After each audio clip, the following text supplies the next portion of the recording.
ಕೆರೆಯ ಬದಿಯಲ್ಲಿ ಒಂದು ಹಳ್ಳಿಯಲ್ಲಿ ಕೃಷ್ಣ ಎಂಬ ವ್ಯಕ್ತಿ ವಾಸಿಸುತ್ತಿದ್ದ. ಅವನಿಗೆ ಅಪ್ಪ, ಅಮ್ಮ ಮತ್ತು ಒಂದು ತಂಗಿ. ಕೃಷ್ಣನಿಗೆ ಬಾಲ್ಯದಿಂದಲೇ ಪುಸ್ತಕಗಳು, ಕಥೆಗಳು ಮತ್ತು ಸಾಹಿತ್ಯದ ಮೇಲೆ ಅಪಾರ ಆಸಕ್ತಿ ಇತ್ತು.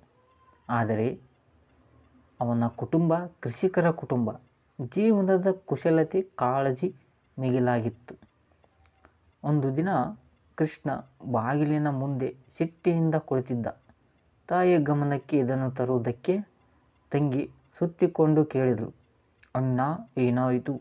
ಕೃಷ್ಣ ಕಣ್ಣೀರಿನಿಂದ ತುಂಬಿದ ಕಣ್ಣುಗಳಿಂದ ಹೇಳಿದ, "ನಮ್ಮ ಹಳ್ಳಿಯಲ್ಲಿ ಶಾಲೆಯ ನಂತರ ಪುಸ್ತಕಗಳನ್ನು ಓದಲು ಅವಕಾಶವಿಲ್ಲ. ನಾನು ಕಥೆಗಾರನಾಗಬೇಕಾದರೆ ಹೇಗೆ?" ತಾಯಿಗೆ ಪಟವೆನ್ನೆಲ್ಲಿಯೂ ಸಾಧ್ಯವಾಗದು.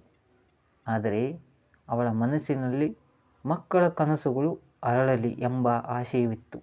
ಒಂದು ದಿನ ಕೃಷ್ಣ ತಾಯಿಯೊಂದಿಗೆ ಕೆರೆಗೆ ಹೋದ. ಅಲ್ಲಿ ಒಂದೇ ಮರದ ನೆರಳಿನ ಕೆಳಗೆ ಕುಳಿತು ತಾಯಿ ಹೇಳಿದಳು, "ಈ ಮರದಂತೆ ನೀನು ಸಹ ಶಕ್ತಿ ಹಾಗೂ ಸಹನೆ ಹೊಂದಬೇಕು. ನಿನ್ನ ಕನಸುಗಳು ಸಾಕಾರಗೊಳ್ಳಲು ನೀನು ನಿಲ್ಲದೆ ಶ್ರಮಿಸಬೇಕು" ಎಂದು ಹೇಳಿದಳು. ಅದೇ ದಿನದಿಂದ ಕೃಷ್ಣ ಹೊಸ ಚಟುವಟಿಕೆಯನ್ನು ಪ್ರಾರಂಭಿಸಿದ. ನಾಳೆಗೆ ಬೇಕಾದ ಹೆಜ್ಜೆಯನ್ನು ಇಂದು ಇಟ್ಟಿದ್ದ. ಶುದ್ಧ ಕನ್ನಡದಲ್ಲಿ ಸಣ್ಣ ಕಥೆಗಳನ್ನು ರಚಿಸಿ ಹಳ್ಳಿಯ ಮಕ್ಕಳಿಗೆ ಹೇಳುತ್ತಿದ್ದ. ಮೊದಲು ಯಾರೂ ಗಮನ ಕೊಡಲಿಲ್ಲ. ಆದರೆ ನಂತರ ಅವನ ಕಥೆಗಳು ಮಗುವಿನ ಮನಸ್ಸನ್ನು ಅರಳಿಸುವ ಗುಣ ಹೊಂದಿದ್ದವು. ಹಳ್ಳಿಯ ಹಿರಿಯರು ಈ ಹುಡುಗನ ಹೃದಯದಲ್ಲಿ ಕನ್ನಡದ ಕಲೆ ಹೊಡೆಯುತ್ತಿದೆ ಎಂದು ಹೊಗಳಿದರು. ಕೃಷ್ಣನ ಕಥೆಗಳು ಹಳ್ಳಿಯಿಂದ ಹೊರಟು ಮಾಲೀಕರಿಗೆ ತಲುಪಿದವು. ಅವನ ಕಥೆಗಳು ಪ್ರಕಟಿಸಿದ ನಂತರ ಅವನ ಕನಸು ಸಾರ್ಥಕವಾಯಿತು. ಅವನ ಆಸೆಯ ಮರ ನಿಜಕ್ಕೂ ಫಲ ಕೊಟ್ಟಿತು.